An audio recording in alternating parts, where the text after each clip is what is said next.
Уважаеми колеги, с настоящия видеозапис стартирам една нова инициатива, която наричам 5 минути ДДС, т.е. в рамките на 5 минути да ви запозная с съществени елементи от закона. Тъй като 5 минути не са много, аз искам да ви подам много информация. Тази информация съм предал на слайдовете, които ще видите по-нататък. Аз само ще насочвам вашето внимание към конкретни елементи от тези слайдове, които заслужават максимално внимание. Вие от своя страна можете да спирате видеозаписа, за да прочетете текста, за да се запознаете по-подробно с него.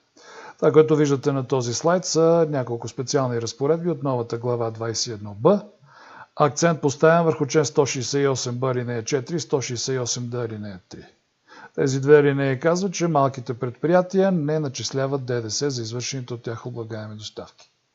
Отделно от това, член 70 алинея 6 казва, че малките предприятия нямат право на данъчен кредит за получените доставки на стоки и услуги.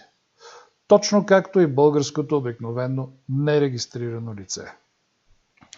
Това, което ние знаехме до сега, а именно, че нерегистрираното лице не начислява ДДС и не приспада данъчен кредит, вече го имаме изрично написано в един малко по-сложен начин и съчетано с понятията режим за малки предприятия в страната или в Европейски съюз.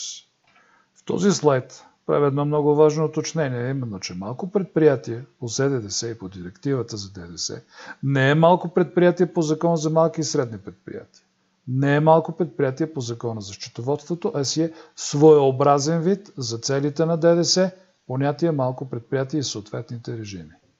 Тук посочвам къде в директивата можете да го откриете и евентуалната дефиниция, която може да се изведе и която дефиниция приравнява малко предприятие от директивата към понятието нерегистрирано лице по ДДС, по закона за ДДС. В този слайд уточнявам, че още от 1994 година българският ЗДДС не използва понятието малко предприятие. Още от тогава се използва понятието нерегистрирано лице и регистрирано лице. В частност, закона за ДДС не използва понятието малко предприятие самостоятелно. Там, където е нужно за целите на практиката, се използва понятието данъчно задължено лице, нерегистрирано лице или регистрирано лице.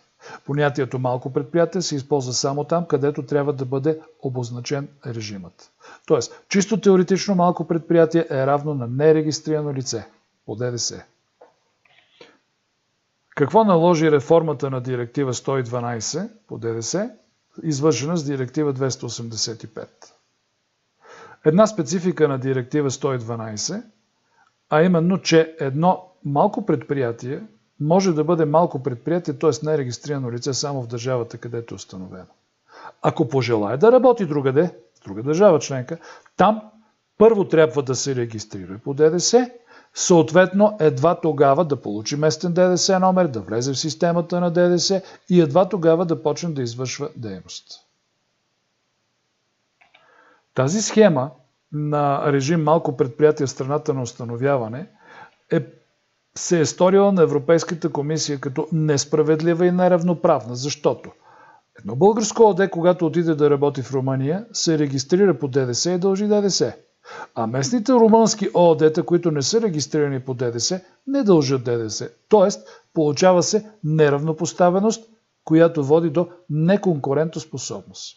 За целта Европейската комисия смята, че трябва да се въведе още един режим на прагово освобождаване, който да е валиден за целия Европейски съюз и по-точно за всички държави членки. И така се създава режим за малки предприятия в Европейски съюз. Въвеждането на режим малки предприятия в Европейски съюз се извършва с 285-та директива от 2020 година, реално в сила от 1 януари 2025 година, а в България една година по-късно. Съществена особеност на този нов режим, малки предприятия в Европейски съюз, е, че това е нов специален регистрационен режим, т.е. тези фирми, които искат да работят в този режим, подлежат на регистрация и получават съответен ДДС номер с наставка суфикс X, от която наставка X е очевидно, че те попадат във формата на изключение, т.е. не начисляват ДДС за облагаемите доставки, но и не приспадат данъчен кредит. Най-важното, което искам да кажа тук, е не толкова да разгранича режимите и да дефинира малките предприятия. Най-важното, към което искам да насоча вниманието, а по-нататък да разработя по-подробно, е, че режим за малки предприятия в Европейски съюз не е нещо сложно. И то можеше много лесно да бъде инкорпорирано в нашия закон, като една нова глава 21б, наименована режим за малки предприятия в ЕС. Обаче, Министерството на финансите предложи проект, който извърши две реформи. Едната реформа е да се въведе въпросния режим за малки предприятия в Европейски съюз, чрез тази нова глава 21б, раздел 3, но и да се извърши една значителна промяна на разпоредбите относно обикновената регистрация по ДДС на обикновените български нерегистрирани лица, които вече, между другото, се наричат малки предприятия, които са избрали да ползват режим за малки предприятия в страната. Тоест, те си остават същите такива, каквито бяха. Нерегистрирани, не начисляващи ДДС, не приспадащи данъчен кредит, не подаващи никакви заявления, за да оповестят това си качество на нерегистрирано лице. Това, което се усложни, е друго. Това, което се усложни, е значителна промяна на разпоредбите относно обикновената регистрация по ДДС на същите тези обикновени български ОД-та, ЕТ-та, физически лица и така нататък. Включват се нови понятия. Национален праг, малко предприятие, режим за малки предприятия. Заменят се действащи понятия с нови такива. Облагаем оборот за регистрация вече се нарича годишен оборот. Не облагаем, а годишен. Включване на много пояснителни разпоредби, без които преди това ЗДДС не е имал проблем. Примера ви дадох още в самото начало, с въвеждането на изрични разпоредби, които казват, че нерегистрираните лица не начисляват ДДС и нямат право на данъчен кредит. Най-същественото обаче, чисто структурно от гледна точка на закона, е прехвърлянето на важни разпоредби за регистрация от член 96 към новите член 168б, ВГД и формулирането им по различен начин. Тук съм дал няколко примера. Облагаем оборот става годишен оборот, като сборът облагаеми и някои освободени доставки. Календарната година е периодът, а не 12 месеца преди текущия. Елементите на годишен оборот се определят на друго място в член 168в и то в повече алинеи и точки.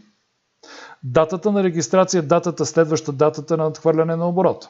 Ако на 10 април 2026 година едно нерегистрирано лице надхвърли оборота за регистрация от 51 130 хиляди евро, на следващия ден вече то се счита за регистрирано по ЗДДС, екс-леге и дължи ДДС. И забележете, въпреки че дори самото лице и НАП не знаят за този факт. Но закона казва, на 11 април тази фирма, ЕТА, физическо лице, са регистрирани по ДДС и дължат ДДС за извършените от тях облагаеми доставки. Както е видно, дължимостта на ДДС е от датата на регистрация, т.е. с обратно действие спрямо връчването на акта за регистрация и спрямо вписването в съответния регистър на регистрираните лица. Издаването на фактури за начисляване на ДДС с обратно действие е регламентирано в член 113, алинея 4, изречение 2. Тоест, ако за периода от надхвърляне на регистрационния праг на годишния оборот до връчването на акта за регистрация има издадени фактури без ДДС, тъй като доставките са облагаеми, тези фактури трябва да се анулират, а на тяхно място да се издадат нови фактури с ДДС. И последното съществено е дерегистрацията, при спадане на оборота. Дерегистрацията не може да се извърши в рамките на годината, през която е спаднал оборот. Трябва да се изчака да изтече тази година. Пример. Имате 20 регистрирано лице с годишен оборот за 25 година 51 130 хиляди евро. Септември месец 2026 година това регистрирано лице установява оборот под 51 130 евро. Това лице няма право да подаде заявление за регистрация до 31.12.2026 година. Трябва да изчака изтичането на календарната година, за да установи, че оборотът е под националния праг за една цяла календарна година. Това се случва към 31.12. на всяка година, в случая към 31 декември 2026 година. Съответно, такова лице, на което оборотът е спаднал под 51 130 евро още в септември месец и си останал под него, остава регистрирано до края на 2026 година, като може да подаде заявление за дерегистрация, считано от 1 януари 2027 година.